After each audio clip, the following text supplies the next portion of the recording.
Hi all, welcome to Thrinika Meriya YouTube channel. നിങ്ങൾ ആദ്യമായിട്ടാണ് ഈ ചാനൽ കാണുന്നതെങ്കിൽ സബ്സ്ക്രൈബ് ചെയ്യാനും ലൈക്ക് ചെയ്യാനും ഷെയർ ചെയ്യാനും മറക്കല്ലേ. അപ്പോൾ നമുക്ക് റെസിപ്പിയിലേക്ക് പോയാലോ. ഇന്ന് ഞാനൊരു പനീർ ടിക്ക മസാലയുടെ റെസിപ്പിയാണ് കാണിക്കുന്നത്. അതിന് 100 ഗ്രാം തൈരും 1/2 ടീസ്പൂൺ മഞ്ഞൾപ്പൊടിയും 1/2 ടീസ്പൂൺ മുളക് പൊടിയും 1/2 ടീസ്പൂൺ ഗരം മസാല പൊടിയും ആവശ്യത്തിന് ഉപ്പും കൂടിയിട്ട് ഇട്ടിട്ട് ഞാൻ അത് നല്ല രീതിയിൽ മിക്സ് ചെയ്തിട്ടുണ്ട്. ഒരു സ്പൂൺ ഇട്ട് തന്നെ നല്ല രീതിയിൽ മിക്സ് ചെയ്യാണ് ഞാൻ ചെയ്തിട്ടുള്ളത്. മസാലയെല്ലാം അതിലായി എന്ന് കണ്ടതിന് ശേഷം ഞാൻ ഇതിലേക്ക് 300 ഗ്രാം പനീറാണ് ചേർക്കുന്നത്. 300 ഗ്രാം പനീർ ക്യൂബിക്കായിട്ട് ഞാൻ കട്ട് ചെയ്തെടുത്തിട്ടുണ്ട്. പനീർ നല്ല രീതിയിൽ മിക്സ് ആയതിനു ശേഷം ഞാൻ അത് വേറൊരു പാത്രത്തിലേക്ക് മാറ്റിയിട്ടുണ്ട്. എന്നിട്ട് ആ ബാക്കി വന്ന മിക്സിലേക്ക് ഞാൻ സവോള, തക്കാളി, ക്യാപ്സിക്കം എന്നിവ നല്ല രീതിയിൽ ക്യൂബായിട്ടാണ് അരിഞ്ഞിട്ടുള്ളത്. അരിഞ്ഞത് ആ മിക്സിലേക്ക് ഇട്ടിട്ടുണ്ട്. ഇട്ടതിന് ശേഷം ഞാൻ അതും കൂടിയിട്ട് നല്ല രീതിയിൽ മിക്സ് ചെയ്ത് വെക്കുകയാണ് ചെയ്തിട്ടുണ്ടായിരുന്നത്. എന്നിട്ട് ഇത് ഒരു അരമണിക്കൂർ റെസ്റ്റ് ചെയ്യാൻ മാറ്റി വെച്ചിട്ടുണ്ട്. നിങ്ങൾ പച്ചക്കറി അരിയുമ്പോൾ ക്യൂബായിട്ട് തന്നെ അരിയാൻ ശ്രദ്ധിക്കണേ, എങ്കിലേ ആ കറി കാണുമ്പോൾ ഒരു ഭംഗി വരത്തുള്ളേ. അതുകൊണ്ടാണേ.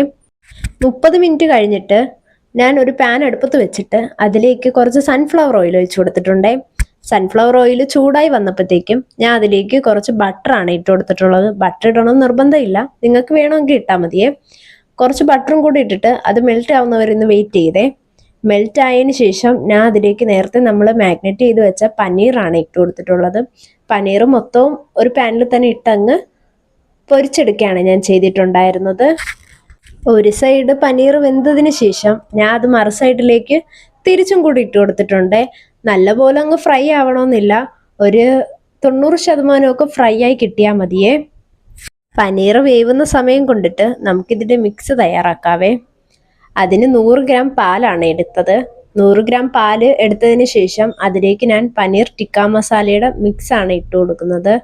ആ മിക്സ് ഇട്ടിട്ട് നല്ല പോലെ പേസ്റ്റ് ആവുന്നവരെ നമ്മൾ ഇളക്കി കൊടുക്കണേ. ഞാൻ അതിട്ട് സ്പൂണിട്ട് നല്ല രീതിയിൽ തന്നെ ഇളക്കി കൊടുത്തിട്ടുണ്ട്. അത് ഈ കൺസിസ്റ്റൻസിയിലാവുന്നവരെ നമ്മൾ ചെയ്യണേ. ടിക്ക മസാലയുടെ മിക്സ് അവിടെ റെഡി ആയിട്ടുണ്ട്. അപ്പോഴേക്ക് പനീർ വെന്തിട്ടുണ്ടായിരുന്നേ. ഞാനത് വേറൊരു പാത്രത്തിലേക്ക് മാറ്റിയെടുക്കുകയാണ് ചെയ്തിട്ടുണ്ടായിരുന്നത്. എന്നിട്ട് ആ എണ്ണയിൽ തന്നെ കുറച്ച് ബട്ടറും കൂടി ഇട്ടിട്ട് നമ്മൾ നേരത്തെ മിക്സ് ചെയ്ത് വെച്ച ആ പച്ചക്കറിയുടെ മിക്സ് അതിലേക്ക് ഇട്ട് കൊടുക്കുകയാണ്. നല്ല രീതിയിലൊന്ന് ഫ്രൈ ആയി എന്ന് കണ്ടതിന് ശേഷം ഞാൻ അതൊന്ന് മറിച്ചിടുകയും കൂടെ ചെയ്തിട്ടുണ്ടായിരുന്നേ.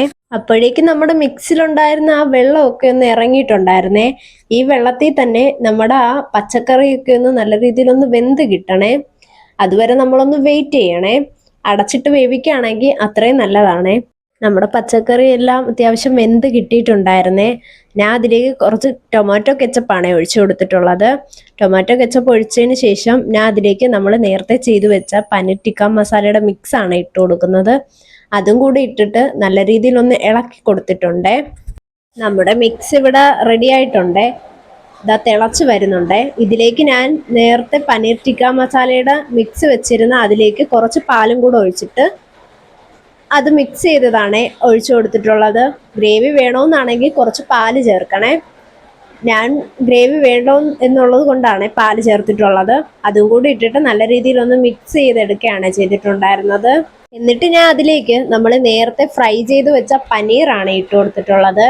പനീർ മുഴുവനും ഇട്ടതിന് ശേഷം ഞാൻ അത് നല്ല രീതിയിൽ തന്നെ മിക്സ് ചെയ്തെടുത്തിട്ടുണ്ടായിരുന്നേ. അത് മസാലയെല്ലാം പനീറിൽ എത്തുന്നവരെ നമ്മൾ നല്ല രീതിയിൽ തന്നെ മിക്സ് ചെയ്യണേ. മിക്സ് ചെയ്തതിന് ശേഷം ഞാൻ അതിലേക്ക് കുറച്ച് മല്ലിയിലയും പുതിനയിലയും കൂടി ഇട്ട് കൊടുത്തിട്ടുണ്ട്. എന്നിട്ട് അത് നല്ല രീതിയിൽ തന്നെ ഇളക്കി കൊടുത്തിട്ടുണ്ടായിരുന്നേ. എന്നിട്ട് ഞാൻ അതിലേക്ക് കുറച്ച് പാലാണ് ആഡ് ചെയ്തിട്ടുള്ളത്. കുറച്ച് ഗ്രേവി കൂടി കിട്ടാൻ വേണ്ടിയിട്ടാണ് ഞാൻ പാൽ ആഡ് ചെയ്തത്. നിങ്ങൾക്ക് ഗ്രേവി വേണമെന്നാണെങ്കിൽ പാൽ ആഡ് ചെയ്യാം, അല്ലെങ്കിൽ ആ ഒരു കൺസിസ്റ്റൻസി തന്നെ കഴിക്കാവുന്നതാണ്. നമ്മുടെ കറി ഇപ്പം തന്നെ തിളച്ച് വരുന്നുണ്ട്. നല്ല മണവും കിട്ടിത്തുടങ്ങിയിട്ടുണ്ടായിരുന്നേ. ഞാൻ അപ്പോഴത്തേക്കും ഫ്ലെയിം അങ്ങ് ഓഫ് ചെയ്തിട്ടുണ്ട്. ഇതാണ് നമ്മുടെ കറിയുടെ ഒരു ഫൈനൽ ലുക്ക്. എല്ലാവരും വീട്ടിൽ ട്രൈ ചെയ്ത് നോക്കണേ. ചപ്പാത്തിയിലൂടെയും അപ്പത്തിൻ്റെ കൂടെയൊക്കെ കഴിക്കാൻ നല്ല ടേസ്റ്റ് ആണേ.